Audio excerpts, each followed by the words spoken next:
Good morning all, कैसे हैं आप सभी। होपफुली आप अच्छा कर रहे होंगे। शुरू करते हैं आज का लेक्चर। आज का लेक्चर जो है वो लेक्चर नंबर है 4, ठीक है। और lecture number 4 obviously lecture number 3 का ही कंटिन्यूएशन रहने वाला है। लेकिन आज के लेक्चर में आगे बढ़ने से पहले थोड़ा रिकॉल कर लेते हैं, थोड़ा सा अपन जान लेते हैं, थोड़ा सा रिवीजन करते हैं कि हमने अब तक क्या क्या पढ़ लिया है।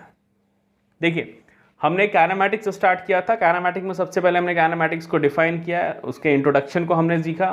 और इंट्रोडक्शन सीखने के बाद हमने क्या पहला सेक्शन स्टार्ट किया था, और पहला सेक्शन था बेसिक डेफिनेशन, जहाँ पे हमने बेसिकली 9 बेसिक डेफिनेशन को समझे थे, वेलोसिटी, एक्सेलरेशन, पोजीशन वगैरह वगैरह। और उन बेसिक डेफिनेशन को क्लैरिफाई करने के लिए फिर हमने कुछ एग्जाम्पल भी सॉल्व कर लिए। और लास्ट क्लास के अंदर मैंने दूसरा सेक्शन स्टार्ट कर लिया था, और दूसरा सेक्शन था आपके पास जनरल इक्वेशन। काइनेमैटिक्स के प्रॉब्लम को सॉल्व करने के लिए जनरल इक्वेशन। जनरल इक्वेशन में हमने देखा कि जब इन जनरल अपन कैलकुलस का इस्तेमाल करते हैं, जो कि बेसिकली डेफिनेशन है, और अगर एक्सेलरेशन कांस्टेंट होता है then we use equation of motion, ठीक है। तो आज अपन थर्ड सेक्शन स्टार्ट करेंगे, और third section obviously second section के बाद वाला सेक्शन रहेगा, जहां पर अपन काइनेमैटिक्स 1D के ऊपर डिस्कशन करेंगे। जनरल काइनेमैटिक्स इक्वेशन आपने देख लिया, उसके प्रॉब्लम ऐसा बहुत ज़्यादा होते नहीं है, और बहुत सी सिंप्लीफाइड बेसिकली उसी इक्वेशन पर बेस्ड होता है। तो अगला सेक्शन में अपन मूव करते हैं, जो कि है काइनेमैटिक्स 1D। तो स्टार्ट करते हैं अपन काइनेमैटिक्स 1D को। तो ये आपके पास अगला सेक्शन है काइनेमैटिक्स 1D। तो लिख लेता हूँ मैं, थर्ड सेक्शन है आपके पास, section number 3 kinematics 1D। Kinematics 1D। Kinematics 1D का मतलब क्या होता है? काइनेमैटिक्स 1D का मतलब होता है पार्टिकल जो है वो वन डायमेंशन में मूव कर रहा है। पार्टिकल जो है वो एक ही डायरेक्शन में मूव कर रहा है, मतलब वो एक लाइन के अलॉन्ग मूव कर रहा होगा। अब उस लाइन को फॉर द टाइमिंग अपन ने सहूलियत के लिए आप एक्स एक्सिस बोल सकते हो, वाई एक्सिस बोल सकते हो, कुछ भी कह सकते हो। लेकिन काइनेमैटिक्स 1D का मतलब वन डायमेंशन का मतलब पार्टिकल एक डायरेक्शन में मूव करेगा। यहाँ पर अपन प्लेन मोशन 2D की बात नहीं करेंगे, 3 डायमेंशन की बात नहीं करेंगे, यहाँ पर सिर्फ और सिर्फ 1D की बात करेंगे। तो काइनेमैटिक्स 1D में क्या होता है? पार्टिकल जो होता है मूव्स इन वन डायरेक्शन। तो लिख लेंगे पार्टिकल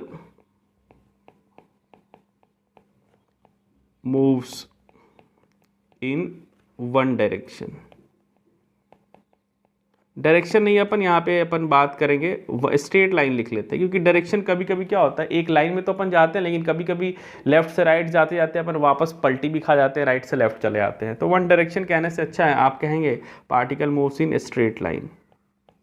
पार्टिकल स्ट्रेट लाइन में मूव करेगा, और इन जनरल जिस स्ट्रेट लाइन पे पार्टिकल मूव करता है उसी को अपन एक्स एक्सिस या वाई एक्सिस, जो भी मर्जी आप उसको डिफाइन कर सकते हो। बाय डिफॉल्ट अपन मान के चलेंगे कि पार्टिकल जो है एक्स एक्सिस में मूव कर रहा है। जैसे मान लीजिए पार्टिकल जो है वो ये आपका एक्स एक्सिस है, और पार्टिकल जो है वो एक्स एक्सिस को अलॉन्ग क्या कर रहा है? मूव कर रहा है। अब जब पार्टिकल एक स्ट्रेट लाइन में मूव करता है, जब पार्टिकल स्ट्रेट लाइन में मूव करता है, तो उसके पास 2 ही पॉसिबल डायरेक्शन होता है मूव करने की, या तो लेफ्ट से राइट पॉजिटिव एक्स एक्सिस में, या तो राइट से लेफ्ट निगेटिव एक्स एक्सिस में। तो जब 2 ही डायरेक्शन आपके पास पॉसिबल है मोशन के, तो ये जो मोशन है वो काफ़ी सिंप्लीफाइड हो जाता है compare to general motion. General motion में पार्टिकल की डायरेक्शन किधर भी हो सकती है, लेकिन यहाँ पर 2 ही डायरेक्शन पॉसिबल है। तो इस केस के लिए अपन क्या करते हैं? इस केस के लिए प्रॉब्लम को सिंप्लीफाई करने के लिए, मैथमेटिक्स को सिंप्लीफाई करने के लिए अपन वेक्टर का इस्तेमाल नहीं करते। जैसे हमने बेसिक फिजिकल क्वांटिटी में ढेर सारे वेक्टर क्वांटिटीज डिफाइन किए थे। इनफैक्ट लास्ट क्लास के अंदर भी हमने जनरल इक्वेशन जब डेवलप किया था तो सारे के सारे वेक्टर क्वांटिटीज है। आइए रिकॉल भी करवा दूँ मैं आपको। ये जो हमने इक्वेशन ऑफ मोशन देखिए, सारे के सारे डिस्प्लेसमेंट हो गया, यू हो गया, सबके सब कैसे क्वांटिटी है? वेक्टर क्वांटिटी है। इनफैक्ट उसके ऊपर भी आप देखेंगे तो डिफरेंशिएशन या इंटीग्रेशन जो अपन कर रहे थे वो सबके सब कैसे क्वांटिटी है? वेक्टर क्वांटिटी है। और वेक्टर के साथ इन जनरल डील करना थोड़ा मुश्किल काम होता है। वेक्टर के साथ इन जनरल थोड़ा मुश्किल काम होता है डील करना। क्यों भाई? क्योंकि वहाँ पर आई कैप जे कैप मतलब डायरेक्शन को भी कंसिडर करना पड़ता है। थोड़ा सा वेक्टर जो अलजेब्रा है वो ऑब्वियसली थोड़ा टफ होता है कंपेयर टू स्केलर अलजेब्रा। तो यहाँ पर क्या है, जब पार्टिकल एक लाइन में जब मूव करता है ना, तो जब एक लाइन में मूव करता है तो उसके पास 2 ही डायरेक्शन है मूवमेंट के। और जब 2 ही डायरेक्शन होंगे मूवमेंट के, तो उन मोशन के करस्पॉन्डिंग जो भी वेक्टर होंगे, आपके वेलोसिटी होंगे, जो एक्सेलरेशन होंगे, उनके भी सिर्फ 2 डायरेक्शन पॉसिबल होंगे। तो जब किसी वेक्टर क्वांटिटी के पास दो ही डायरेक्शन पॉसिबल होता है तो अपन डायरेक्शन असाइन करने के लिए यूनिट वेक्टर का इन जनरल इस्तेमाल नहीं करते, अवॉइड करते हैं। टू अवॉइड कन्फ्यूजन अपन क्या करते हैं, साइन कन्वेंशन का इस्तेमाल करते हैं। साइन कन्वेंशन क्या है भाई, अगर मान लीजिए कोई भी फिजिकल क्वांटिटी, जब मुझे पता है कि फिजिकल क्वांटिटी के पास दो ही डायरेक्शन पॉसिबल है, या तो पॉजिटिव एक्स एक्सिस के अलॉन्ग होगा, नहीं तो निगेटिव एक्स एक्सिस के अलॉन्ग होगा। किसी भी वेक्टर क्वांटिटीज़ के पास 1D मोशन के करस्पॉन्डिंग बस दो ही डायरेक्शन पॉसिबल है, या तो पॉजिटिव एक्स एक्सिस के अलॉन्ग, नहीं तो निगेटिव एक्स एक्सिस के अलॉन्ग। तो इस पॉजिटिव एक्स एक्सिस या निगेटिव एक्सिस को इनमें से क्या करेंगे, इनमें से किसी भी एक को अपन क्या करेंगे, पॉजिटिव डायरेक्शन मान लेंगे, और किसी एक को भी निगेटिव अपन डायरेक्शन मान सकते हैं। जनरली जिधर पॉजिटिव एक्स एक्सिस अपन लेके चलते हैं उधर ही अपन पॉजिटिव साइन कन्वेंशन यूज करते हैं, और उसके अपोजिट को अपन निगेटिव साइन कन्वेंशन यूज करते हैं। तो मैं यहाँ पे लिख देता हूँ, अब तक जो मैंने बात एक्सप्लेन किया हूँ सब बातों को मैं यहाँ पे क्या करता हूँ, लिख देता हूँ। आइए लिख लेते हैं अपन, क्या लिखेंगे, since there are only two possible direction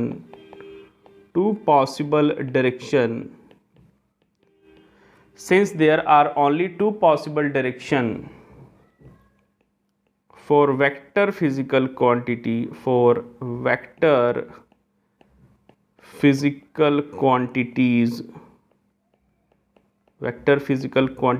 associated with vector physical quantities associated with kinematics 1D. Therefore we use sign convention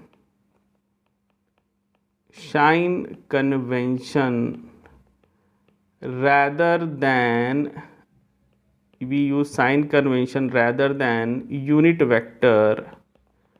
unit vector to assign directional sense to any vector physical quantities,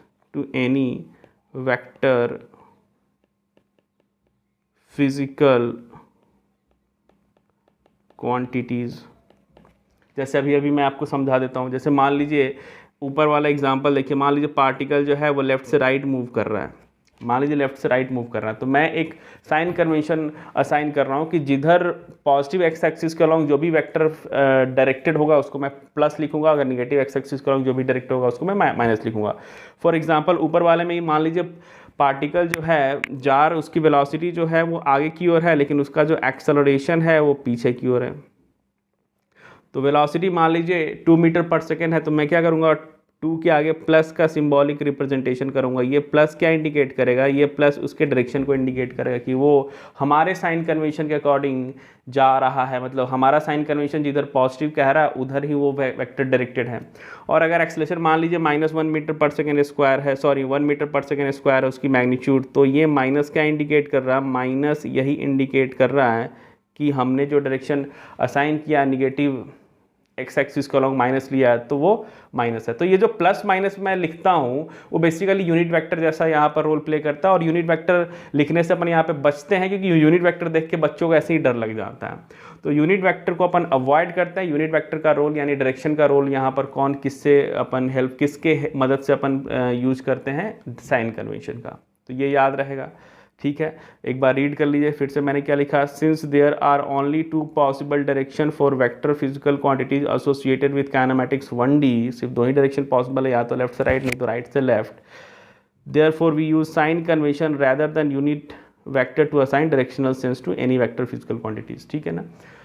तो बस यही चीज़ होता है। अपन क्या करेंगे, अब आई cap जे cap सारे vector को भूल जाएंगे कि आई कैप जे कैप अपने को लगाना नहीं लगाना है। सिंपल अपन उस वेक्टर के आगे या तो प्लस नहीं तो माइनस लगाएंगे, ठीक है, डायरेक्शनल सेंस प्रोवाइड करने के लिए। तो ये जनरल काइनेमैटिक्स की बात हो गई, यानी कि अब तक जो हमने जनरल काइनेमैटिक्स बात की थी उसमें और काइनेमैटिक्स 1D में फ़र्क ये है कि वहाँ पर अपन वेक्टर का इस्तेमाल कर रहे हैं, आई कैप जे कैप का इस्तेमाल कर रहे हैं, यहाँ पर अपन साइन कन्वेंशन का इस्तेमाल कर रहे हैं। उसी चीज़ का स्पेशल केस है, इसको हमने आसान कर लिया। अब काइनेमैटिक्स 1D की जो थियरी होती है, काइनेमैटिक्स 1D की जो थियरी होती है उसको अपन दो पार्ट में कैटेगराइज करते हैं। एक kinematics 1D with variable acceleration और दूसरा kinematics 1D with constant acceleration. हमने लास्ट क्लास के अंदर भी जनरल थियरी डेवलप किया था। जनरल थियरी में भी आपने देखा था कि सबसे पहले जनरलाइज्ड कॉन्सेप्ट क्या है, यूज कैलकुलस, ठीक है, और अगर एक्सेलरेशन कांस्टेंट होता है तो यूज इक्वेशन ऑफ मोशन। वही कॉन्सेप्ट यहाँ पर भी अपन यूज करने वाले हैं। अपन क्या करेंगे, काइनेमैटिक्स 1D सबसे पहले अपन यहाँ पे सेक्शन 3 का पहला पार्ट आप इसको मान सकते हो। पहला पार्ट क्या है यहाँ पर, फर्स्ट पार्ट क्या है, kinematics 1D, kinematics 1D K1D लिखते हैं, kinematics 1D with variable acceleration. जब वेरिएबल एक्सेलरेशन होता है, जब वेरिएबल एक्सेलरेशन होता है तो अपन क्या करते हैं, कैलकुलस का इस्तेमाल करते हैं। अपन किसका इस्तेमाल करते हैं, कैलकुलस का इस्तेमाल करते हैं, जो कि ज़्यादा जनरलाइज्ड है। और ये अभी जो भी अपन सेक्शन में थ्योरी डेवलप कर रहे हैं या उस पर बेस जो भी न्यूमेरिकल प्रैक्टिस करेंगे, इट विल बी हमेशा वेरिएबल एक्सेलरेशन वाला ही केस होने वाला है, ठीक है। तो यहाँ पर क्या होता है, वेरिएबल एक्सेलरेशन जैसे मैंने आपको लास्ट क्लास में समझाया था, अपन कैलकुलस का इस्तेमाल करते हैं। तो अगर मान लीजिए पार्टिकल एक्स एक्सिस में मूव कर रहा है, जैसे पार्टिकल मान लीजिए एक्स एक्सिस के अलॉन्ग अगर मूव कर रहा है, तो यहाँ पर पोजीशन वेक्टर का रोल कौन प्ले करेगा, पार्टिकल का एक्स कोऑर्डिनेट। पार्टिकल का एक्स कोऑर्डिनेट ही क्या करेगा, उसके पोजीशन को बतलाएगा। तो पोजीशन वेक्टर का रोल यहाँ एक्स प्ले करेगा। वेलोसिटी की बात अगर अपन करेंगे तो पोजीशन वेक्टर अगर एक्स रोल प्ले कर रहा है तो ये dx/dt हो जाएगी। अगर एक्स कोऑर्डिनेट टाइम के साथ साथ बढ़ रहा है तो वेलोसिटी पॉजिटिव हो जाएगी, अगर एक्स कोऑर्डिनेट टाइम के साथ साथ घट रहा है तो वेलोसिटी निगेटिव हो जाएगी। सिंपल सी बात है। और एक्सेलरेशन की बात करें तो एक्सेलरेशन क्या हो जाएगा, dv/dt हो जाएगा। देखिए इस आप बोलोगे सर ये तो वही चीज़ पढ़ा रहे हो जो लास्ट क्लास में आपने पढ़ाया था। नहीं, उसमें और इसमें डिफरेंस है। उसमें अगर आप याद कीजिएगा वो मैंने वेक्टर दिया था, यहाँ पर वेक्टर नहीं दूंगा, यहाँ पर क्या करूँगा, साइन कन्वेंशन का इस्तेमाल करूँगा। तो ये उसी का स्पेशल केस है, समझने की कोशिश कीजिए। फिर से वही काम है, अगर पोजीशन दे रखा होगा, वेलोसिटी पूछा होगा तो डिफरेंशिएट करेंगे, वेलोसिटी दे रखा होगा, एक्सेलरेशन निकालना होगा तो डिफरेंशिएट करेंगे। और ठीक उसका उल्टा, अगर आपके पास वेलोसिटी दे रखा और पोजीशन निकालना होगा तो अपन क्या करेंगे, क्रॉस मल्टीप्लाई किया और इंटीग्रेट कर दिया। उसी तरीके से अगर आपको पूछा जाएगा, क्या पूछा जाएगा भाई, वेलोसिटी एक्सेलरेशन देकर आपसे वेलोसिटी पूछ लिया जाएगा तो आप क्या करोगे, क्रॉस मल्टीप्लाई करके इसको आप इंटीग्रेट कर दोगे। और dv/dt को हमने लास्ट क्लास में देखा था, वेलोसिटी खुद dx/dt है तो एक्सेलरेशन को अपन d2x/dt² भी लिख सकते हैं। इस चीज़ का समरी क्या है, समरी यहाँ पर फिर से मैं वही आपके पास टेबल बना रहा हूँ। अगर आपके पास पोजीशन है तो पोजीशन को आप डिफरेंशिएट कर दीजिए। यहाँ पर वेक्टर का कोई टेंशन लेने की ज़रूरत नहीं है, बस साइन कन्वेंशन आपको ऑब्वियसली हर सवाल सॉल्व करने से पहले आपको एक साइन कन्वेंशन बनाना पड़ेगा कि जिसको अपन पॉजिटिव कर रहे हैं, इसको अपन निगेटिव कर रहे हैं। तो x को डिफरेंशिएट किया तो वेलोसिटी आ गई, वेलोसिटी को डिफरेंशिएट करेंगे अपन, वेलोसिटी को डिफरेंशिएट करेंगे तो एक्सेलरेशन आ जाएगा, और एक्सेलरेशन को इंटीग्रेट करेंगे तो वेलोसिटी आ जाएगी। ये इंटीग्रेशन का बस सिंबॉलिक रिप्रेजेंटेशन है। और वेलोसिटी को इंटीग्रेट करेंगे तो आपके पास डिस्प्लेसमेंट आ जाएगा, या आप कह सकते हो पोजीशन आ जाएगा। तो ये ओवरऑल आपके पास क्या रहेगा, समरी रहेगा। और कल वाला ही चीज़ है, कुछ कोई ज़्यादा नया चीज़ नहीं है। बस आज अपने को करना ये है कि वेक्टर के जगह पे अपन साइन कन्वेंशन का इस्तेमाल करेंगे। तो ये आपके पास जनरल तरीका आपको समझ में आ गया, ठीक है। अब इस पर बेस्ड कुछ इंपॉर्टेंट नोट करने वाले पॉइंट है, 2-3 नोट करने वाले पॉइंट है, वो अपन देख लेते हैं। जनरल करना क्या आपको समझ में आ चुका है।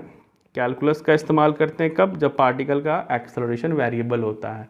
किसी भी सवाल, जब भी आपको काइनेमेटिक्स का सवाल आए ना तो आपके मन में सबसे पहला ये सवाल आएगा, क्या इसका एक्सेलरेशन कांस्टेंट है, नहीं तो आप कैलकुलस का इस्तेमाल कीजिए, अगर हाँ तो इक्वेशन ऑफ मोशन का इस्तेमाल करेंगे अपन। चलिए, तो इस थ्योरी के अकॉर्डिंग अपन कुछ नोट में कुछ पॉइंट्स है उसको अपन डेवलप कर रहे हैं। नोट नंबर सबसे पहले अपन बात करेंगे 1। देखिए ऊपर हमने देखा है एक्सेलरेशन जो होता है वो क्या होता है, dv/dt होता है। क्या होता है, dv/dt होता है। तो ऑब्वियसली ऊपर वाला 3 एक्सप्रेशन काफ़ी कॉमन है। एक और एक्सप्रेशन जो मैं यहाँ पे डिराइव करने वाला हूँ ये भी काफ़ी पॉपुलर है, और इस इक्वेशन पर भी सवाल ढेर सारे रहते हैं, जिसको मैंने इंपॉर्टेंट नोट में यहाँ पे डाल रखा है। तो अपन क्या करते हैं, इस एक्सप्रेशन में dx से मल्टीप्लाई भी कर देते हैं और dx से डिवाइड भी कर दिया, dx से मल्टीप्लाई भी कर दिया और dx से डिवाइड भी कर दिया। अब अपन क्या करते हैं, dx/dt को एक साथ क्लब कर लेते हैं, इकट्ठे दिखलाते हैं। ये मैंने यहाँ पर सर्कल करके बता दिया कि ये dx/dt को मैं क्या करूँगा, अलग लिख दूंगा, और इनटू आपके पास क्या आ जाएगा, dv/dx आ जाएगा। और dx/dt क्या होता है, हमने अभी भी देखा वेलोसिटी होता है। तो एक्सेलरेशन की जो वैल्यू आ जाएगी, dx/dt को लिख दिया v × dv/dx। ये काफ़ी इम्पॉर्टेंट फॉर्मूला है, जो कि जनरली ऊपर नहीं बताते हैं, लेकिन ये भी एक इम्पॉर्टेंट फार्मूला है। जब भी आपके पास ध्यान में रखिएगा, अगर वेलोसिटी जैसे ऊपर में आपके पास बच्चे क्या कभी कभी कंफ्यूज करते हैं, जहाँ पर भी वेलोसिटी देखते हैं ना उसको सीधा इंटीग्रेट कर देते हैं और बोलते हैं डिस्प्लेसमेंट आ जाएगा। ऐसा नहीं होता है। वेलोसिटी अगर टाइम का फंक्शन दे रखा होगा, वेलोसिटी अगर टाइम का फंक्शन दे रखा होगा तब आप उसको इंटीग्रेट करोगे तो डिस्प्लेसमेंट आएगा। लेकिन अगर वेलोसिटी एक्स का फंक्शन दे रखा होगा तो अपन एक बार डिफरेंशिएशन करने से नहीं काम चलेगा, आपको क्या करना पड़ेगा, उसको डिफरेंशिएट करना पड़ेगा और वेलोसिटी से मल्टीप्लाई भी करना पड़ेगा। इस चीज़ का ध्यान में रखिएगा।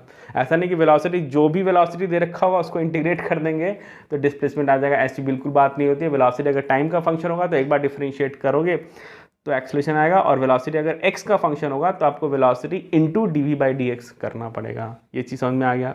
और इसी को अगर अपन क्रॉस मल्टीप्लाई कर देते हैं, इसी को अगर अपन क्रॉस मल्टीप्लाई कर देते हैं तो ये a dx चला आता है, यहाँ पर v dv चला आएगा, और इसको भी आप इंटीग्रेट कर सकते हो। अगर कभी एक्सेलरेशन x का फंक्शन दे रखा हो और अगर आपसे वेलोसिटी पूछ लिया हो तो ये वाला भी एक्सप्रेशन काफ़ी इंपॉर्टेंट रहता है। एक्सेलरेशन को x के साथ इंटीग्रेट कर दोगे तो आपके पास v dv का इंटीग्रेशन तो आपको पता है, लिमिट डाल दोगे तो आपके पास आंसर आ जाएगा। तो ये नोट 1 में आपने सीखा अपार्ट फ्रॉम जनरल डेफिनेशन। ये जनरल डेफिनेशन का इस्तेमाल करके अपन इस कर्व का भी इक्वेशन का इस्तेमाल करते हैं। काफ़ी इंपॉर्टेंट है, इसको मैंने डब्बे के अंदर बॉक्स के अंदर डाल दिया है। ये नोट नंबर 1 था। अब अपन आते हैं नोट नंबर 2 के ऊपर। नोट नंबर 2 में अपन बात करेंगे कि भाई स्पीड जो होता है, देखिए ये सब जो नोट है ना वो काफ़ी इंपॉर्टेंट है नोट, क्योंकि ये सारे जो नोट मैं आपको लिखा रहा हूँ वो मैं अपने एक्सपीरियंस के थ्रू लिखा रहा हूँ। अपने एक्सपीरियंस मतलब इतने सारे न्यूमेरिकल मैंने सॉल्व किया, इतना साल से मैं पढ़ा रहा हूँ, तो उन सारे जो एक्सपीरियंस मुझे मिला है कि बच्चे को कहाँ कहाँ क्या क्या दिक्कत हो सकता है, कहाँ कहाँ कन्फ्यूजन होता है, वो मैं नोट 1 2 में ऐसे करके लिखाता हूँ। पहले थियोरी पढ़ाऊँगा और थियोरी के बाद कुछ की पॉइंट्स, कुछ नोट करने वाले पॉइंट जो कि कन्फ्यूजन क्रिएट करते हैं, जो कि इंपॉर्टेंट होते हैं, मैं उसको यहाँ पर लिखाता हूँ। अब नोट नंबर 2 में अपन बात करेंगे स्पीड के ऊपर। स्पीड क्या होता है, मैंने आपको पढ़ाया। स्पीड क्या होता है, वेलोसिटी के इंस्टेंटेनियस मैग्नीट्यूड। इंस्टेंटेनियस वेलोसिटी का मैग्नीट्यूड ही इंस्टेंटेनियस स्पीड होता है। तो हमेशा याद रखिएगा velocity that is by default instantaneous का जो मैग्नीट्यूड होता है वही आपके पास स्पीड होता है। तो स्पीड को अपन v से अपन रिप्रेजेंट करते हैं। किसी भी पार्टिकल का स्पीड जो होता है वो बढ़ता कब है, कब बढ़ता है, जब एक्सेलरेशन एंड वेलोसिटी जो होते हैं वो सेम डायरेक्शन में होते हैं। जिधर वेलोसिटी होता है उधर ही एक्सेलरेशन होता है। देखिए गाड़ी के अंदर भी एक्सेलरेटर होता है, तो एक्सेलरेटर क्या कराता है, वेलोसिटी को बढ़ाता है, ठीक है ना। तो जिधर वेलोसिटी है उधर ही अगर एक्सेलरेशन होता है तो वेलोसिटी का मैग्नीट्यूड बढ़ने लगता है, और वेलोसिटी का मैग्नीट्यूड ही क्या होता है, स्पीड होता है। तो मैं v यहाँ पर लिख रहा हूँ, तो v यहाँ पर क्या आपके पास स्पीड है, मैं अलग से यहाँ पर लिख भी देता हूँ। स्पीड जो होगा वो इंक्रीज करेगा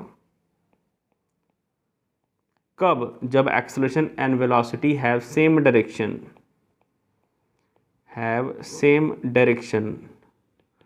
और काइनेमैटिक्स 1D के अंदर, काइनेमैटिक्स 1D के अंदर हमने देखा है कि सेम डायरेक्शन मतलब, सेम डायरेक्शन का मतलब क्या हुआ, सेम साइन, या तो प्लस नहीं तो माइनस। तो इसको अपन इस तरीके से भी लिख सकते हैं, that is A and V have same sign. v मतलब यहाँ पर वेलोसिटी के बारे में मैं बात कर रहा हूँ। और उसी का अगर उल्टा हो रहा है, अगर स्पीड अगर घट रही है तो स्पीड घट रही का मतलब क्या हुआ, आप ब्रेक लगा रहे हो, मतलब आप रिटार्ड कर रहे हो। और स्पीड अगर घट रही मतलब जिधर वेलोसिटी है उसके अपोजिट एक्सेलरेशन है। एक्सेलरेशन क्या कराता है, वेलोसिटी को बढ़ाता है, बशर्ते वेलोसिटी एक्सेलरेशन दोनों सेम डायरेक्शन में। अपन जा रहे हैं और गाड़ी को एक्सेलरेट कर दिया तो वेलोसिटी बढ़ गई। अगर अपन जा रहे हैं, अपने रुकना है तो अपन को ब्रेक लगाते हैं, तो ब्रेक क्या करता है, अपने को रिटार्ड करता है, रोकता है, यानी कि एक्सेलरेशन प्रोड्यूस करता है वेलोसिटी के against.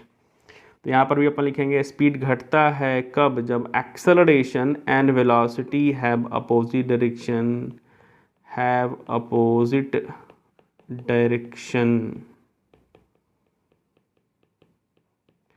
that is A and V have different sign, यानी अगर एक को पॉजिटिव बोलेंगे तो दूसरा निगेटिव होगा, have different sign। तो acceleration velocity have opposite direction कर लिया, that is acceleration and velocity have different sign. ये पॉइंट समझ में आ गया, ठीक है। नोट नंबर 2 यही था। अब अपन आते हैं नोट नंबर 3 के अंदर। नोट नंबर 3 क्या है भाई, नोट नंबर 3 में अपन देखने वाले हैं, नोट नंबर 3 में अपन देखेंगे जो वर्ड अभी मैंने यूज़ किया, रिटार्डेशन।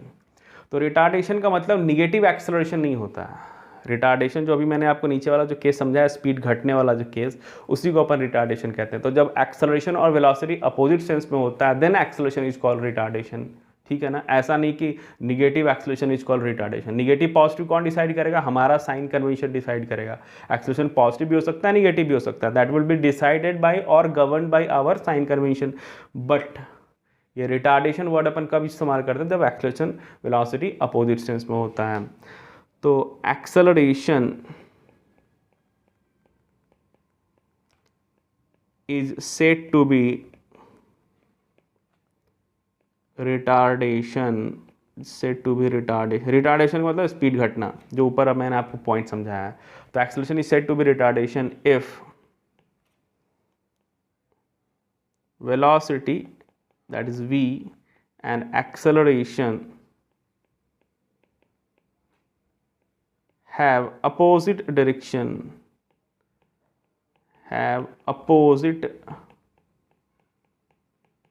direction, ठीक है। तो ये नोट 1, नोट 2 और नोट 3 यहाँ के साथ साथ नोट आपका हो गया कंप्लीट। तो काइनेमैटिक्स देखिए, अभी तक हमने क्या क्या किया। आज के लेक्चर में हमने काइनेमैटिक्स 1D में नया चीज़ ये सीखा कि यहाँ पर अपन डायरेक्शन असाइन करने के लिए, किसी भी वेक्टर को डायरेक्शन असाइन करने के लिए आई कैप, जे कैप, के कैप यानी यूनिट वेक्टर का इस्तेमाल नहीं करते हैं। चीज़ों को सिंप्लीफाई करने के लिए अपन साइन कन्वेंशन का इस्तेमाल करते हैं। साइन कन्वेंशन 100% आपके ऊपर है, लेकिन एक बार आपने अगर कोई साइन कन्वेंशन बना लिया तो उसी के ऊपर चिपके रहेंगे जब तक कि सवाल ना सॉल्व हो जाए। ऐसा नहीं कि एक ही सवाल के अंदर आप साइन कन्वेंशन बार बार बदलते रहो, ऐसा नहीं होगा। एक सवाल के लिए आप एक साइन कन्वेंशन चूज कर लेंगे और उस साइन कन्वेंशन के अकॉर्डिंग सारे वेक्टर क्वांटिटीज़ के आगे प्लस माइनस आप लगा दोगे। और फिर अपन ओवरऑल सेक्शन को 2 पार्ट में डिवाइड कर रहे हैं। Kinematics 1D with variable acceleration. Variable acceleration में आपको कैलकुलस का इस्तेमाल करना है, जो कि बेसिक डेफिनेशन है, और उससे रिलेटेड ये नोट में 3 पॉइंट्स हैं, ठीक है। तो यहाँ पर हमने kinematics 1D with variable acceleration की थियोरी जो है वो कंप्लीट कर ली है। अब बारी है इस पर बेस्ड न्यूमेरिकल की, क्योंकि बिना न्यूमेरिकल अधूरा है फिजिक्स, बिना न्यूमेरिकल फिजिक्स है अधूरा। तो जो थियरी अपन पढ़ रहे हैं उस पर बेस्ड ये है कुछ एग्जाम्पल 1, 2, 3 मैंने कुछ बना रखे हैं। पहले से टाइम बचाने के लिए कुछ एग्जाम्पल मैंने ऑलरेडी लिख रखा है। तो आप क्या करेंगे, वही चीज़ है, अपन एग्जाम्पल को सॉल्व करेंगे, क्योंकि बिना एग्जाम्पल सॉल्व किए है आपको थियरी या जेई या नीट के बारे में अगर आप सोचते हो तो दैट इज़ इम्पॉसिबल। अपने को एग्जाम्पल घिसना है, लिखना है, और इसके बाद भी मेरा पर्पस यही होता है कि मैं वैसे एग्जाम्पल ले लूँ कि जिससे आपका कॉन्सेप्ट क्लियर हो जाए, और उसके बाद आप कोई भी मटेरियल सॉल्व कर लो। आपके जो भी कहीं से भी आप मटेरियल उठा लो, आपसे 100% सॉल्व हो जाएगा, ये अपनी गारंटी है। चलिए इस सवाल को आप देखिए, pause and solve. Pause and solve जो अपना पुराना स्टेप रहेगा वही करेंगे। चलिए पॉज कीजिए एंड सॉल्व कीजिए, पॉज एंड सॉल्व, ठीक है। होपफुली आपने पढ़ लिया है। अब मैं इसको सॉल्व करके आपको फटाफट दिखाता हूँ। क्या है भाई सवाल, हमेशा मैंने बोला है सवाल के पास 2 पार्ट होते हैं। आइए सवाल को देखिए, रीड करते हैं। The position x of a particle with respect to WRT, मतलब with respect to time along x axis is given है। देखिए बढ़िया सवाल है, पहला सवाल ही मैंने थोड़ा बढ़िया लेवल का ले रखा है। इसको इत्मीनान से आराम से सीख के करेंगे। तो सवाल में देखिए पोजीशन जो है वो टाइम का फंक्शन दे रखा है, x मीटर में है, टाइम सेकेंड में है। अगर नहीं भी दे रखा होता तो अपन यही मान के चलते हैं। अब आपसे पूछा है maximum speed along x axis. अब स्पीड निकालना है, पोजीशन दे रखा है, स्पीड निकालना है। स्पीड मतलब इंस्टेंटेनियस स्पीड, तो वो निकालने के लिए अपन क्या करते हैं, डिफरेंशिएट कर देंगे। देखा ना अभी, x से वेलोसिटी निकाला, वेलोसिटी का मैग्नीट्यूड ही तो स्पीड होता है। तो अपन क्या करेंगे, ऊपर वाले को डिफरेंशिएट कर देंगे। कौन सा एक्सप्रेशन, ए पार्ट को ये सॉल्व करते हैं। यहाँ मैं नीचे सॉल्व कर रहा हूँ। x की जो वैल्यू दे रखी है वो कितनी दे रखी है, 9t² माइनस ऑफ t का क्यूब। तो इसको अगर अपन डिफरेंशिएट कर देंगे तो आपके पास स्पीड कह लीजिए या वेलोसिटी का मैग्नीट्यूड कह लीजिए, वही आने वाला है। इसको डिफरेंशिएट करने तो कितना आएगा भाई, t² 18t आ जाएगा और माइनस ऑफ 3t² आ जाएगा, ठीक है। तो ये आपके पास वेलोसिटी है या स्पीड है। अब सवाल में आपसे स्पीड नहीं पूछा, आपसे पूछा maximum speed along positive x direction, यानी कि स्पीड की मैक्सिमम वैल्यू पूछी गई है। और आप स्पीड देखो, ऑलरेडी स्पीड टाइम का फंक्शन दे रखा है। स्पीड जो है वो यहाँ किसका फंक्शन दे रखा है, टाइम का फंक्शन दे रखा है। और मुझे क्या करना है, इसको मैक्सिमाइज करना है।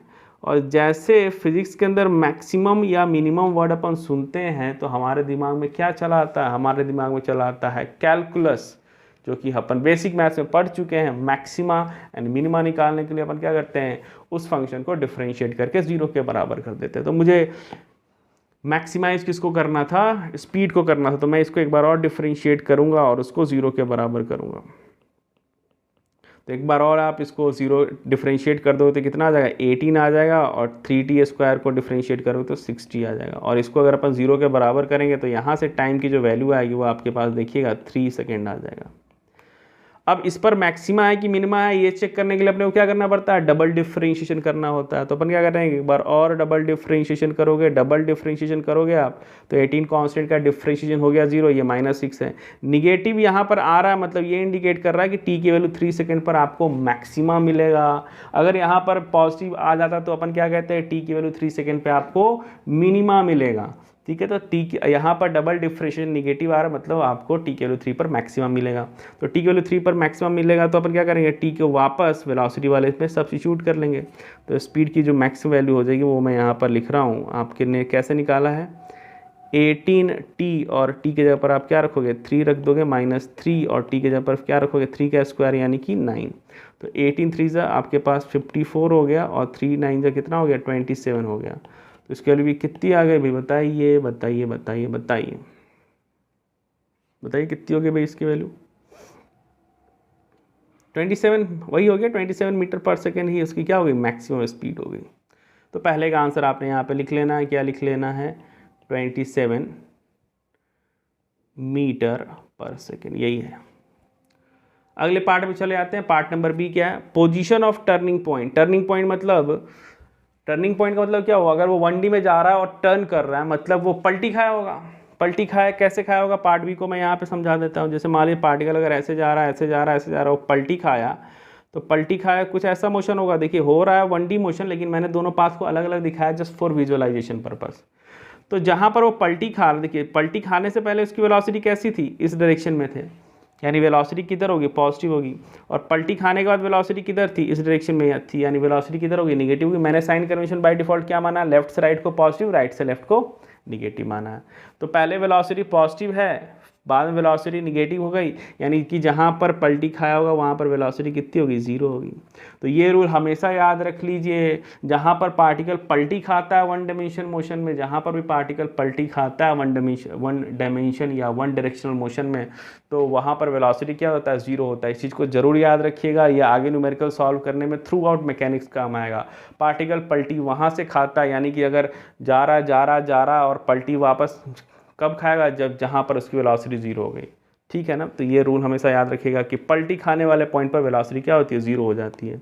तो वही सवाल में देखिए ऊपर आपसे क्या पूछा है, पोजीशन पूछा गया है, कहाँ पर वो टर्न करेगा पार्टिकल, जहाँ पर वेलोसिटी 0 होगी। तो वेलोसिटी तो हमने ऑलरेडी फाइंड कर ही रखा है। देखिए वेलोसिटी का एक्सप्रेशन हमने ऑलरेडी फाइंड कर रखा है, कितना होता है वेलोसिटी की वैल्यू हमने ऑलरेडी वहाँ पे फाइंड किया है, 18t माइनस ऑफ 3t का स्क्वायर। इसको अपन 0 के बराबर करेंगे, 0 के बराबर करेंगे तो यहाँ पे देखिए t को आपने कॉमन निकाला, तो 18 माइनस ऑफ 3t आ गया, that must be equal to 0। तो यहाँ पे t की 2 वैल्यू आ गई, एक तो 0 सेकेंड और दूसरा 6 सेकेंड। 0 सेकेंड क्या इंडिकेट कर रहा है कि t की वैल्यू 0 पर वेलोसिटी 0। ऑब्वियसली t की वैल्यू 0 पर वेलोसिटी 0 मतलब पार्टिकल रेस्ट से स्टार्ट किया, जब वो रेस्ट से स्टार्ट ही कर रहा है तो वहाँ पे पलटी तो खाएगा नहीं। तो आंसर क्या हो जाएगा आपका, अभी आंसर नहीं होगा, वो टाइम हमने फाइंड कर लिया, टी की वैल्यू 6 सेकेंड पर वो पलटी खाएगा। टी की वैल्यू 6 सेकेंड पर क्या होगा, पलटी खाएगा। और सवाल में आपसे वेलोसिटी तो उस समय 0 हो जाएगा, आपसे वेलोसिटी नहीं पूछा है, पोजीशन पूछा है, पोजीशन यानी आपसे एक्स पूछा है, और एक्स की वैल्यू कितनी है सवाल के अंदर बता रखा है 9t स्क्वायर। तो टी के जगह पर अपन क्या रख देंगे, 6 का स्क्वायर माइनस टी क्यूब यानी कि 6 का क्यूब करेंगे। इसकी वैल्यू आपको सॉल्व करना पड़ेगा, इसको आप सॉल्व करके मुझे कमेंट बॉक्स में बताइएगा। अब थोड़ा सा और सिंप्लीफाई कर देता हूँ, 6 का स्क्वायर कितना होगा, 36 हो जाएगा, और 6 6 जा 36 इंटू 6 करेंगे तो कितना जाता है बताइए, 36 इंटू 6 की वैल्यू कितनी होती है, लिखिए 36 इंटू 6 की वैल्यू कितनी जाती है। इसको अब मैं ही यहीं पर सिंप्लीफाई कर देता हूँ, ये 36 आपने कॉमन निकाल लिया, और 9 माइनस 6 की वैल्यू कितनी हो गई, 3 हो गई। तो 36 इंटू 3 की वैल्यू कितनी हो जाएगी, 108 क्या है ना। तो 108 मीटर ट्रैवल करने के बाद वो पलटी खा जाएगा। ठीक है, तो ये पार्ट बी का आपका आंसर हो गया। आप यहाँ पे लिख भी सकते हैं 108 मीटर। कहीं पर अगर कुछ कैलकुलेशन मिस्टेक हो रहा है, देखिए कॉन्सेप्ट वाइज कभी कोई मिस्टेक नहीं होने वाला, कैलकुलेशन कभी मिस्टेक होगा तो यू शुड कमेंट एंड आप मुझे बताइए। अब बारी है डिस्प्लेसमेंट फाइंड करने की। डिस्प्लेसमेंट कैसे फाइंड करते हैं? देखिए डिस्प्लेसमेंट फाइंड करने के लिए हमें सिर्फ इनिशियल पोजीशन चाहिए और फाइनल पोजीशन चाहिए। तो जब x की वैल्यू अपने को पता है, x की वैल्यू सवाल में दे रखा है, x की वैल्यू क्या दे रखा है 9t² minus of T cube दे रखा है, और सवाल में आपसे क्या पूछा, डिस्प्लेसमेंट पूछा। पहले फर्स्ट 10 सेकेंड मतलब 0 से लेकर 10 सेकेंड में। तो x अगर मैं यहाँ पर t की वैल्यू 0 रखता हूँ तो ये आपका इनिशियल वैल्यू हो जाएगा, तो 0 - 0 ये 0 हो जाएगा। और x की जगह अगर मैंने 10 रखा है तो देखिए यहाँ पर कितनी वैल्यू आ जाएगी, 10² माइनस ऑफ 10³ तो ये कितना आ गया 10² इंटू 9 यानी कि ये 900 आ गया, और 10³ यानी कि ये 1000 आ गया। मतलब ओवरऑल वैल्यू -100 होगी। -100 मतलब पार्टिकल जो है फाइनली कहाँ पे लोकेटेड होगा, 10 सेकेंड पर वो -10 पे लोकेटेड होगा। जैसे अगर मैं मोशन को एनालाइज करूँ तो देखिए हुआ क्या होगा, t की वैल्यू 0 पर पार्टिकल जो है x की वैल्यू 0 पे लोकेटेड है। देखिए थोड़ा मोशन को अपन एनालाइज करते हैं। t की वैल्यू 0 पर पार्टिकल कहाँ पर है, x की वैल्यू 0 पर है, क्योंकि ऊपर वाले एक्सप्रेशन में ये आ गया।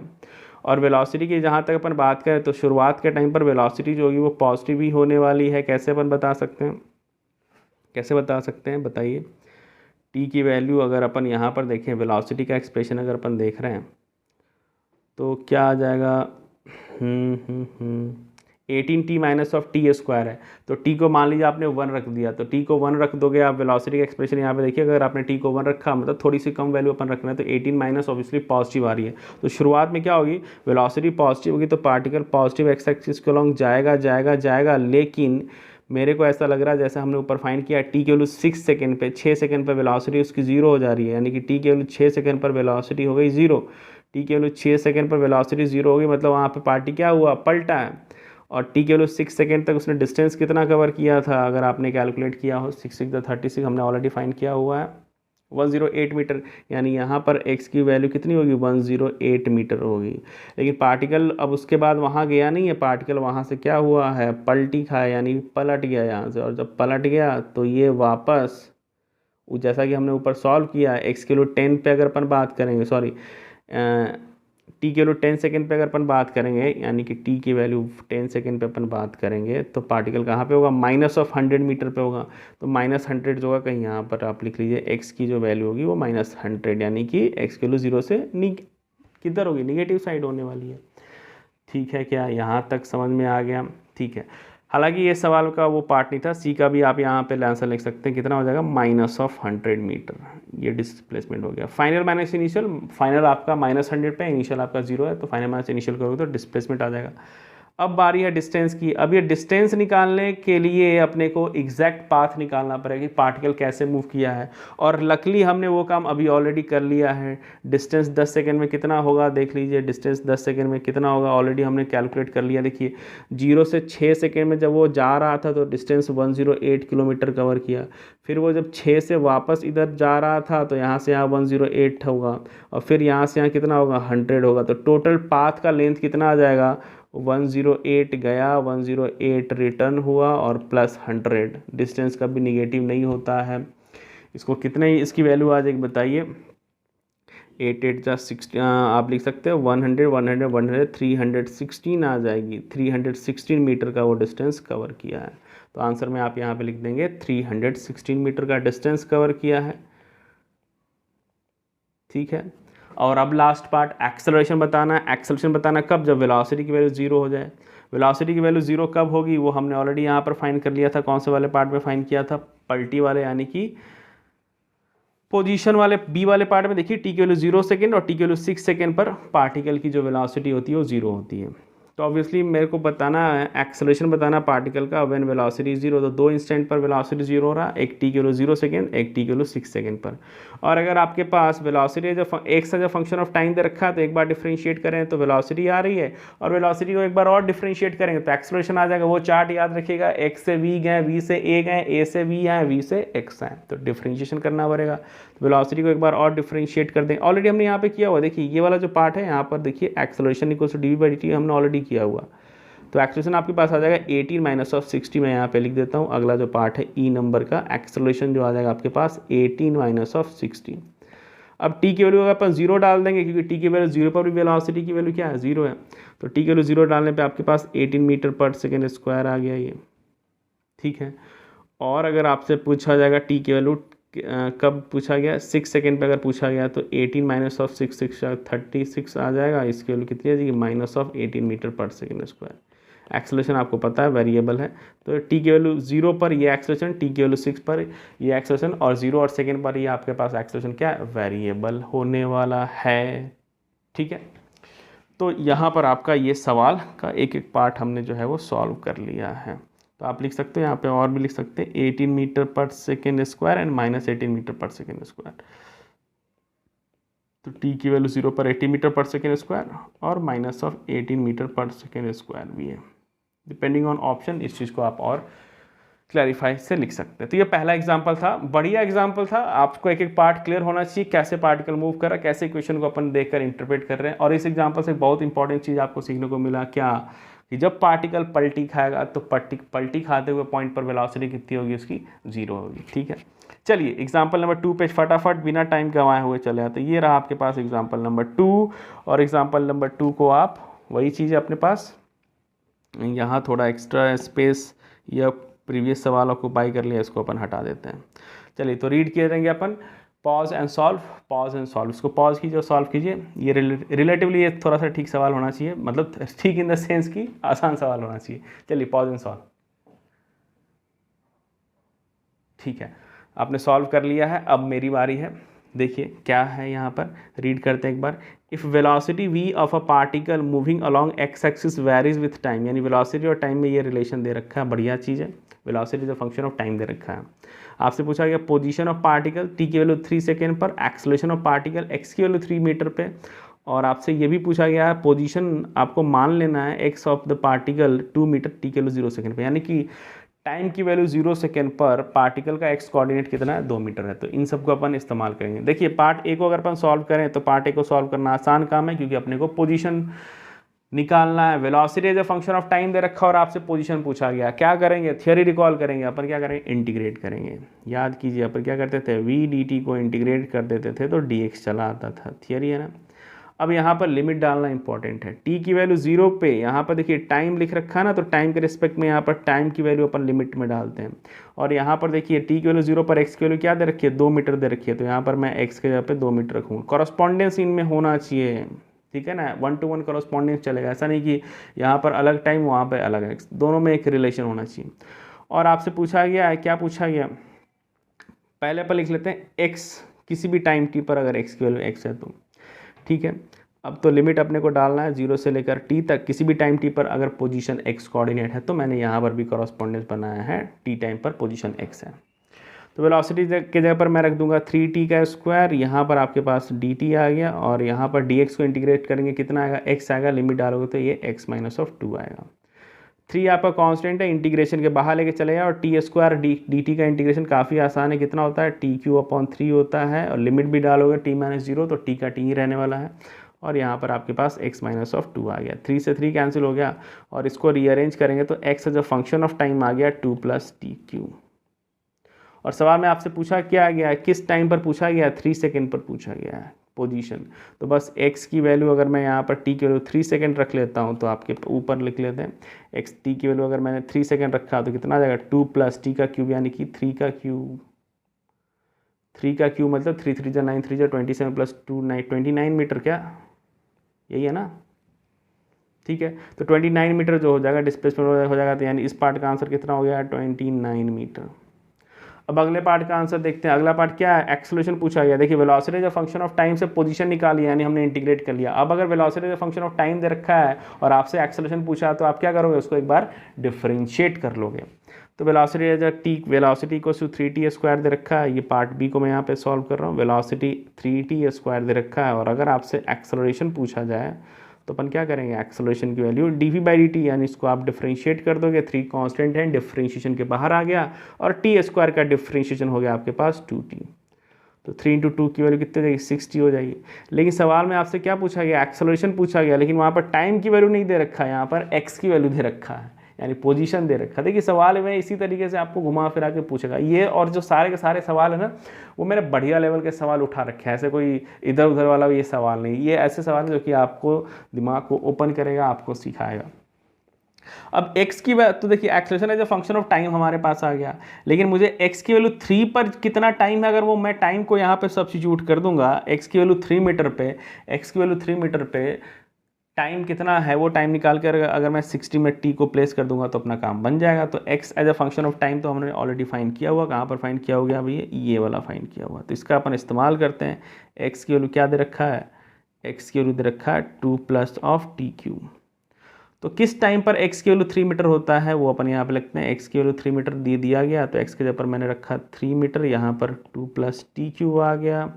इसको रीअरेंज करेंगे आप तो टी क्यू की वैल्यू 1 आ जाएगी, तो यहाँ से आपके पास t की वैल्यू 1 सेकेंड आएगी, यानी t की वैल्यू 1 सेकेंड पर x की वैल्यू 3 मीटर होगी, और x की वैल्यू 3 मीटर पर अगर t की वैल्यू 1 सेकेंड होगा तो t को यहाँ पे सब्स्टिट्यूट करोगे तो आपके पास आ जाएगा एक्सेलरेशन x की वैल्यू 3 मीटर, x की value 3 metre is basically equivalent की t की वैल्यू 1 सेकेंड, और इसकी वैल्यू कितनी होगी, t की जगह पर 1 रख दोगे तो सिंपली आपके पास 6 मीटर पर सेकेंड स्क्वायर, यही आपके पास आंसर हो गया।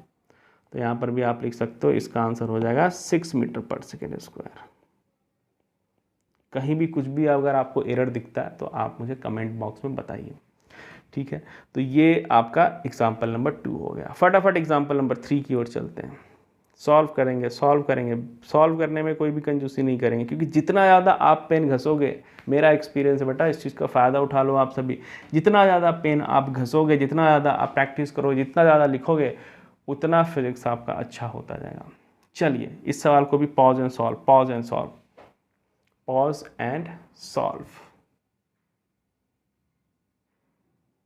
चलिए अब मैं सॉल्व करके बताता हूँ। रीड करते हैं एक बार। हमेशा मैंने समझाया कि हर सवाल के 2 पार्ट होते हैं, एक पार्ट में वो इन्फॉर्मेशन देगा, दूसरे पार्ट में वो सवाल वाकई में क्या पूछ रहा है वो बताएगा। तो आपको इन्फॉर्मेशन से यहाँ तक कैसे जाना है, इन्फॉर्मेशन से यहाँ तक कैसे जाना है, यही सोचना है और इसी पे आपको दिमाग लगाना है। तो देखिए यहाँ पर लिख रखा है, if acceleration a of a particle moving in 1 dimension varies with time as. देखिए एक्सेलरेशन जो है वो टाइम का फंक्शन दे रखा है, यूनिट डायमेंशन जो है वो कांस्टेंट में ऑलरेडी एडजस्टेड है, यूनिट डायमेंशन का आप टेंशन मत लीजिए।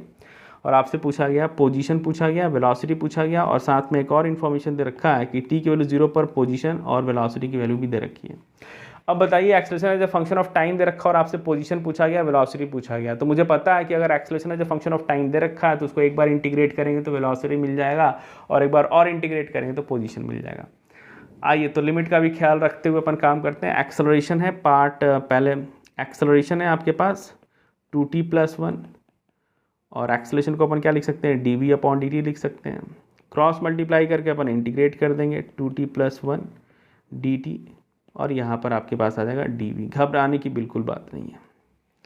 अब देखिए अपन लिमिट डालेंगे, लिमिट डालने के लिए ही ये सारे इनिशियल कंडीशन वगैरह मेंशन कर रखा होता है।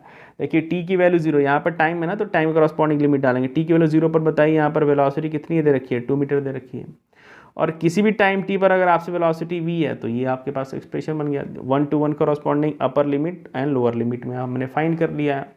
अब ऊपर वाले को इंटीग्रेट कर देते हैं। देखिए एक बार 2t और dt को अपन इंटीग्रेट करेंगे तो 2 कांस्टेंट है, इंटीग्रेशन के बाहर t dt का इंटीग्रेशन t² आ जाएगा, तो सिंपली अपन इसको लिख सकते हैं t² प्लस 1 dt का इंटीग्रेशन t आ जाएगा, और लिमिट भी डालोगे तो सिंपली t है ये, और इधर आपके पास आ जाएगा dv का इंटीग्रेशन v, लिमिट डालोगे तो v-2 आ जाएगा। तो velocity as a function of time आपके पास आ गया t² प्लस t+2, ठीक है, ऑब्वियसली मीटर पर सेकेंड। तो ये पहले पार्ट यानी बी पार्ट का आंसर हो गया, वेलोसिटी वर्सेस टाइम का। और अब अगर मुझे फाइंड करना है पोजीशन वर्सेस टाइम का, तो मैं क्या करूँगा, एक बार और ये आपका पार्ट बी का आंसर हो गया। पहले मैंने पार्ट बी सॉल्व कर लिया, पार्ट ए की बारी है। पार्ट ए करने के लिए अपन क्या सॉल्व करते हैं, अगर velocity as a function of time पता चल गया तो पोजीशन कैसे निकालेंगे अपन, उसको एक बार और इंटीग्रेट कर लेंगे। तो वेलोसिटी की जगह पर ऊपर वाले एक्सप्रेशन में अपन लिख लेते हैं dx/dt, लिख लिया यहाँ पर dx/dt। यहाँ पर आपके पास आ गया t² प्लस t+2।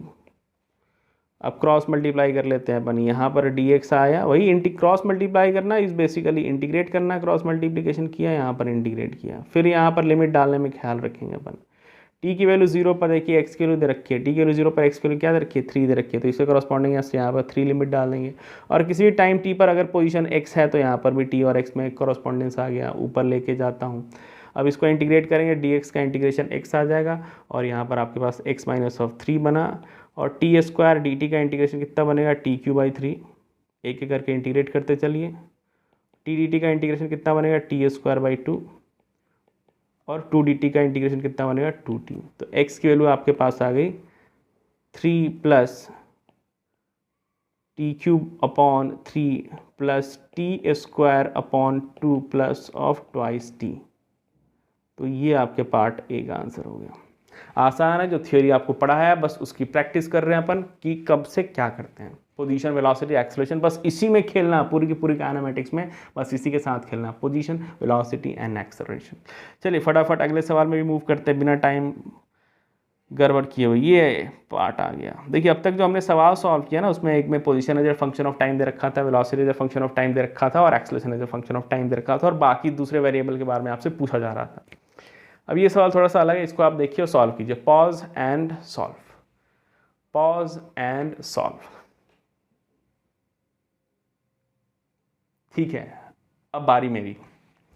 चलिए सवाल को रीड करते हैं। The velocity of a particle moving in the positive direction of x axis vary v की वैल्यू α√x।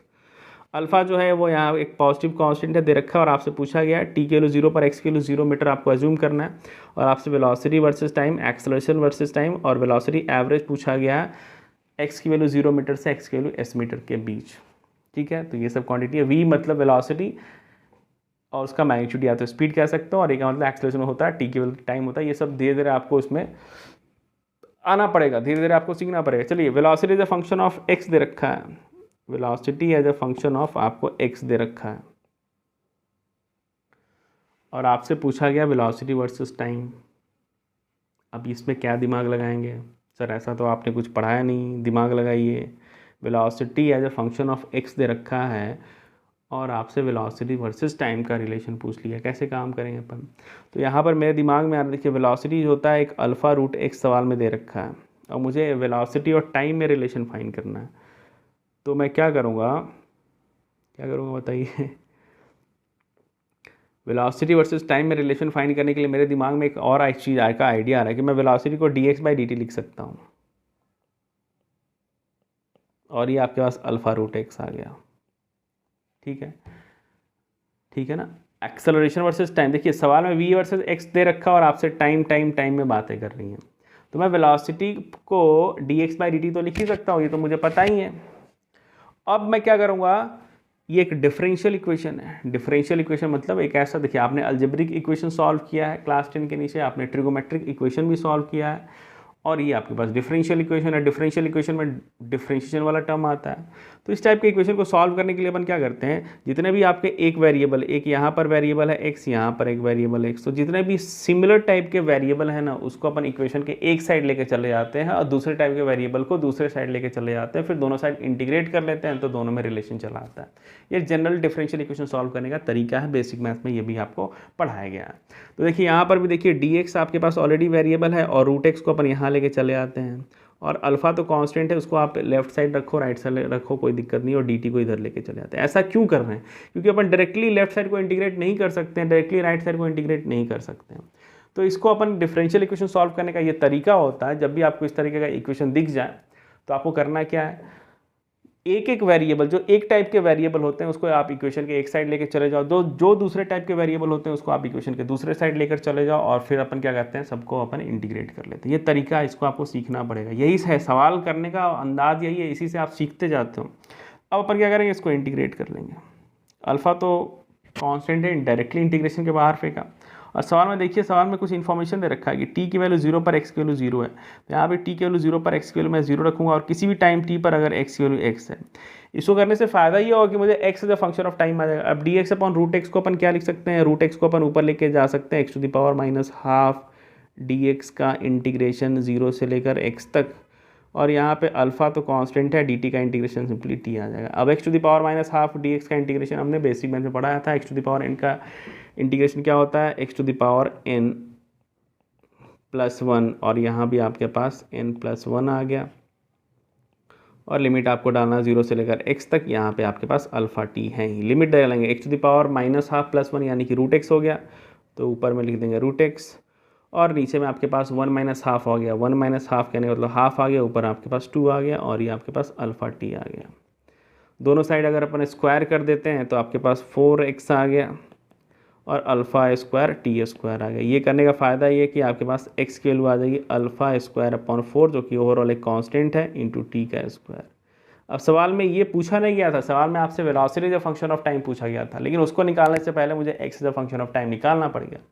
अब इसको एक बार डिफरेंशिएट कर लूँगा सिंपली, तो आपके पास velocity as a function of time निकल के आ जाएगा। आइए इसको एक बार डिफरेंशिएट कर रहे हैं, तो इसको एक बार डिफरेंशिएट करेंगे, dx अपॉन dt किया तो वेलोसिटी आ जाएगी, कितनी आ जाएगी भाई, अल्फ़ा स्क्वायर 4 तो कांस्टेंट है, डिफरेंशिएशन के बाहर आ गया और टी स्क्वायर का डिफरेंशिएशन हो गया 2t। तो वेलोसिटी की जो वैल्यू आ गई आपके पास, देखिए 2 से ये आप 2 भी कैंसिल कर सकते हो और आपके पास आ गया alpha square upon 2 into T. तो यही पहले पार्ट का आंसर है, velocity is a function of time. पहला पार्ट आपका ख़त्म हो गया यहाँ पे, ए पार्ट का आंसर। ठीक है, अब ए पार्ट करने के बाद एक्सेलरेशन पूछा गया। अब एक्सेलरेशन बस एक काम हो गया आपने, तो इसको एक बार और अपन डिफरेंशिएट कर लेंगे। Acceleration as a function of time निकल के आ जाएगा, इसको एक बार और डिफरेंशिएट करेंगे तो एक्सेलरेशन तो यहाँ पे कांस्टेंट आ गया, वाह बढ़िया चीज़ है। एक्सेलरेशन यहाँ पर क्या आ गया, कांस्टेंट चला आया। यूनिट का तो ख्याल रखना ही रखना है। उसके बाद अब से आप एवरेज भी पूछा गया, एवरेज स्पीड पूछी गई है, कब, जब x की वैल्यू 0 से x की वैल्यू s मीटर तक होता है। और average speed by default upon time के रिस्पेक्ट में निकालते हैं, तो यहाँ भी अपन टाइम के रिस्पेक्ट में निकालेंगे। कैसे निकालते हैं एवरेज स्पीड, भाई टोटल डिस्टेंस, तो v एवरेज जो हो जाएगा टोटल डिस्टेंस। देखिए x की वैल्यू 0 से x की वैल्यू 7 तक जा रहा है, वेलोसिटी के एक्सप्रेशन में कहीं कोई निगेटिव टर्म नहीं आ रहा, यानी वेलोसिटी हमेशा बढ़ती जा रही है, मतलब पार्टिकल जो है वो कहीं भी पलटी नहीं खाया है, वेलोसिटी कभी जीरो नहीं हो रही है, वेलोसिटी हमेशा लीनियरली इंक्रीज कर रहा है, पार्टिकल कहीं पलटी नहीं खाया, यानी जो डिस्टेंस होगा वही डिस्प्लेसमेंट होगा। डिस्टेंस और डिस्प्लेसमेंट सेम कब होगा, जब पार्टिकल हमेशा एक ही डायरेक्शन में मूव करता रहे। जब पलटी खाता है तभी आपका डिस्टेंस अधिक होता है, डिस्प्लेसमेंट आपका कम होता है। तो यहाँ तो पलटी खाने वाला कोई बात ही नहीं, क्योंकि यहाँ पर वेलोसिटी इसकी आपकी जीरो हो रही है, जीरो नहीं हो रही है सॉरी। तो यहाँ पर एक्सेलरेशन आ गया। तो वेलोसिटी एवरेज निकालने के लिए अपन क्या करेंगे, टोटल डिस्टेंस जो दे रखा है आपके पास एस ही दे रखा है, एस के टर्म में ही आंसर आएगा। एस की वैल्यू कुछ भी दिया जा सकता था, लेकिन एस अगर दे रखा, जो वेरिएबल दे रखा होता है उसी के टर्म में आंसर लेके आते हैं। तो एस आपके पास क्या आ गया, डिस्टेंस आ गया। और मुझे निकालना है टाइम, इसको कवर करने में टाइम कितना लग गया, तो टाइम अपन यहाँ से निकाल लेंगे, इस वाले से एक्सप्रेशन देखिए, एक्स के जगह पर मैं क्या रखूँगा, एस रखूँगा, और ये आपके पास अल्फ़ा स्क्वायर अपॉन 4 टी का स्क्वायर हो गया। तो यहाँ से आप टाइम की वैल्यू निकाल सकते हो 4s अपॉन अल्फ़ा का स्क्वायर का ओवरऑल स्क्वायर रूट। ठीक है ना, देख लीजिए 4s अपॉन अल्फ़ा का स्क्वायर अपॉन स्क्वायर रूट, और वही टाइम को मैं यहाँ पे रख दूंगा। तो टाइम को आइए यहाँ पे रख देते हैं, कितना आ गया आपके पास, square root of 4s upon alpha का स्क्वायर। इसको आप फर्दर और सिंप्लीफाई कर सकते हो वी एवरेज के लिए। एक रूट एस से रूट एस आप ऊपर कैंसिल कर सकते हैं, अल्फ़ा स्क्वायर इंटीग्रेशन के बाहर चला, सॉरी स्क्वायर रूट के बाहर चला जाएगा, और 4 भी स्क्वायर रूट के बाहर चला जाएगा 2। तो यही obviously SI unit metre per second, यही आपका आंसर हो जाएगा सी पार्ट का। ठीक है, तो हमने ए पार्ट को भी सॉल्व कर लिया, बी पार्ट को भी सॉल्व कर लिया, और लास्ट हमने सी पार्ट को भी सॉल्व कर लिया। ये भी प्रॉब्लम आपका सॉल्व। चलिए अब अपन अगले पार्ट में चले आते हैं। अगला पार्ट यानी कि ये एक लास्ट एग्जांपल है, हाँ ये लास्ट एग्जांपल, इसके बाद कोई भी एग्जांपल नहीं होगा आपके पास। यहाँ पर एक्सेलरेशन दे रखा है as a function of x. चलिए पहले पॉज एंड सॉल्व, आप पॉज कीजिए, सॉल्व कीजिए। यही सवाल करते करते आप सीखेंगे। चलिए पॉज एंड सॉल्व हो गया, अब बारी है मेरी, अब मैं प्रॉब्लम को सॉल्व करके आपको बताऊंगा। देखिए जितना ज़्यादा पेन घसेंगे, मैं बार बार एक चीज़ कह रहा हूँ, और इससे आपको भागना नहीं है, न्यूमेरिकल से आपको भागना नहीं है। जितना आप भागोगे ना उतना ये भगाएगा। और अगर आपको जीवन में कुछ अचीव करना है, जीवन में कुछ बनना है, तो दिमाग में एक चीज़ ध्यान में रखिएगा, जो चीज़ अगर आपको कोई चीज़ डराता है ना, उसके पीछे पड़ जाइए, उसके पीछे लग जाइए, देखें भाई ये कैसे डराएगा, मैं भी देख लेता हूँ। इस टाइप का एटीट्यूड अपने अंदर डेवलप कीजिए। अगर कोई चीज़ डराए ना, तो आप उसके अंदर इतना भिड़ जाइए, उसके ऊपर इतना भिड़ जाइए कि वो डराने वाली चीज़ खुद आपसे डरने लग जाए। ठीक है, तो कुछ इस टाइप का एटीट्यूड आपके अंदर होगा, तभी आप एक लॉन्ग टर्म सक्सेस को गेन कर सकते हैं। चलिए इस प्रॉब्लम को सॉल्व करते हैं। यहाँ पर acceleration as a function of X दे रखा है, और आपसे पूछा गया है वेलोसिटी एक्स की वैल्यू 2 मीटर पे पूछी गई है, और टी की वैल्यू 0 पर, एक्स की वैल्यू 1 और वी की वैल्यू 2 मीटर पर सेकंड दे रखी है। अब सर इसमें क्या करना है, acceleration as a function of X दे रखा और वेलोसिटी पूछा गया है। क्या करेंगे नोट नंबर वन याद रखेंगे। हर पार्ट के 2 सवाल हैं, याद रखिए। कुछ पार्ट में इन्फॉर्मेशन दे रखा, दूसरे में आपसे पूछा गया इन्फॉर्मेशन ये है, इन्फॉर्मेशन ये वाला पार्ट है आपके पास, और पूछा क्या गया velocity. Acceleration as a function of X दे रखा है और आपसे पूछी गई है वेलोसिटी। फिर से रिपीट कर रहा हूँ, acceleration as a function of X दे रखा है और आपसे पूछी गई है वेलोसिटी। तो क्या करेंगे आप, नोट नंबर वन यूज करेंगे। क्या करेंगे, एक्सेलरेशन की वैल्यू क्या होती है, वी डी एक्स होता है। याद कीजिए, नोट नंबर 1 पढ़ाया था मैंने। क्रॉस मल्टीप्लाई करेंगे, ए डी एक्स आ गया आपके पास, यहाँ पर वी डी वी हो गया। बस इंटीग्रेट कर लेना है। सॉरी, एक्सेलरेशन की वैल्यू दे रखी है वहाँ पर -1/x², और यहाँ पर है आपके पास डी एक्स, यहाँ पर आपके पास वी डी वी है। वेलोसिटी आपसे पूछी गई है डीवी, तो इसको तो इंटीग्रेट करना आसानी है, दोनों सेम वेरिएबल होंगे। अब लिमिट डालना अपने को, सावधानी के साथ लिमिट डालने चलना है। चलिए भाई, यहाँ पर x में लिमिट डालना है, यहाँ पर v में लिमिट डालना है। तो फाइंड वेलोसिटी, अच्छा x के लिए 2 पे आपसे वेलोसिटी पूछी गई है, अज्यूमिंग एट t = 0, यानी एक ही टाइम पर x की वैल्यू 1 पर वेलोसिटी 2 मीटर है, यानी x की वैल्यू 1 पर वेलोसिटी 2 मीटर, यानी x की जगह वैल्यू पर वेलोसिटी कितनी है, 2 मीटर है। और किसी भी टाइम t पर, सॉरी किसी भी x पर अगर वेलोसिटी v है, तो मैं यहाँ पे देखिए फिर से 1-to-1 कॉरस्पॉन्डेंस बिठा दिया। लिमिट में भी कॉरस्पॉन्डेंस होता है, इस चीज़ का ख्याल रखिएगा, गलती मत कीजिएगा। अब dx/x² को इंटीग्रेट करना है, x² को अपन ऊपर लेके जा सकते हैं, -2 लिख लेंगे, यहाँ पर dx आ गया, माइनस इंटीग्रेशन के बाहर 1 से लेकर x तक इंटीग्रेट करेंगे। यहाँ पर v dv का इंटीग्रेशन v²/2 सिंपली, और लिमिट आपको डालना है 2 से लेकर v तक। अब x to the power n का इंटीग्रेशन हमें पता है, क्या लिख देंगे अपन, -2 + 1, यहाँ पर भी -2 + 1, यहाँ पर -1 आ गया। लिमिट आपको डालना 1 से लेकर x तक। ये वाला पार्ट -2 + 1 -1, ऊपर भी -1 कैंसिल आउट हो जाएगा। नीदर आपके पास v², 2 को आप बाहर ही रख लीजिए, 2 को बाहर रखेंगे अपन, कांस्टेंट है, एक बार v² आ गया, और बाद में अपन क्या करेंगे, 2 का स्क्वायर रखेंगे तो कितना आ जाएगा, 4 आ जाएगा। अब देखिए लिमिट डाल दिया मैंने, तो -2 + 1 कितना बनेगा, -1 बनेगा, तो -2 + 1, x टू द पावर -1 बना, x टू द पावर -1 को अपन लिख सकते हैं 1/x लिख सकते हैं। और अभी लिमिट डालना बाकी है, एक बार x के जगह पर 1 डालेंगे, फिर एक बार x डालेंगे, और यहाँ पर आपके पास v² - 4/2 आ चुका है। आइए एक बार x के जगह पर x डालते हैं और एक बार 1 डालते हैं, और ये आपके पास v² - 4/2 आ गया। मैथ से घबराना नहीं है, सॉल्व करते चलना। ये 1/x आ गया, और ये आपके पास 1+, अच्छा सवाल में पूछा क्या गया है, सवाल में आपसे पूछा गया है वेलोसिटी पूछी गई है x की वैल्यू 2 मीटर पे, तो आपके पास वेलोसिटी और x में ये रिलेशन तो आ ही गया है, वेलोसिटी और x में रिलेशन आ ही चुका है। इसको आप इसी साइड रहने दें, कोई दिक्कत वाली बात तो है नहीं।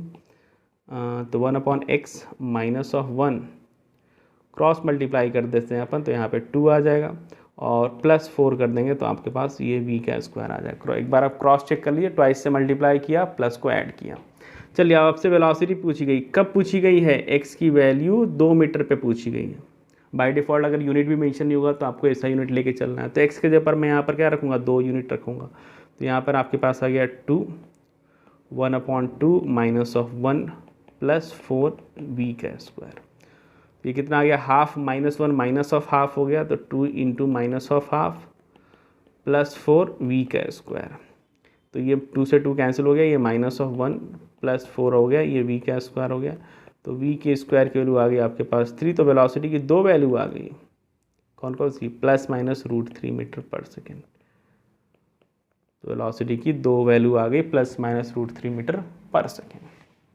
कौन सा लेंगे, प्लस लेंगे माइनस लेंगे, सोचिए प्लस लेंगे माइनस लेंगे, क्या करेंगे, कौन सी वैल्यू लोगे आप। x की वैल्यू 2 मीटर पे, दोनों पॉसिबल है, हो सकता है कहीं पे आगे पलटी खा रहा होगा, एक बार x की वैल्यू 2 मीटर पे लेफ्ट से राइट जा रहा होगा, दूसरी बार राइट से लेफ्ट आ रहा होगा, बहुत सारी आप एक बार सोचिए इस चीज़ पे। फिलहाल मैं आंसर को यहीं पे छोड़े चलता हूँ, और इस क्लास को, आज के लेक्चर को यहीं पर मैं करता हूँ एंड। लेकिन एंड करने से पहले मैं बार बार आप लोगों से ये बात कह रहा हूँ कि अगर आपको ये वीडियो अच्छा लग रहा है, अगर ये वीडियो आपके पढ़ाई में कुछ भी वैल्यू ऐड कर रहा है, अगर पसंद आ रहा है, तो लाइक करना मत भूलिए, लाइक कीजिए, अपने दोस्तों के साथ शेयर कीजिए। कुछ भी फीडबैक देना है, पॉजिटिव नेगेटिव, कमेंट में आपका वेलकम है, आप कमेंट में आकर कमेंट कर सकते हैं। और उसके अलावा क्या चीज़, सब्सक्राइब कीजिए चैनल को भाई, तभी इस तरीके उससे क्या होता है, मुझे मोटिवेशन मिलता है, और मोटिवेटेड अगर मैं रहूँगा तो इस तरीके के वीडियो और आते रहेंगे, और आप लोग को फ्रूटफुल उस वीडियो का मिलता रहेगा, फ्रूटफुलनेस आप लोग फील करते रहेंगे। चलिए बहुत हो गया, आज के लिए इतना ही रहने देते हैं, मिलते हैं अपन अगले लेक्चर में। तब तक के लिए टाटा बाय बाय, और पढ़ते रहिए, मस्त रहिए और ज़बरदस्त रहिए। चलिए बाय।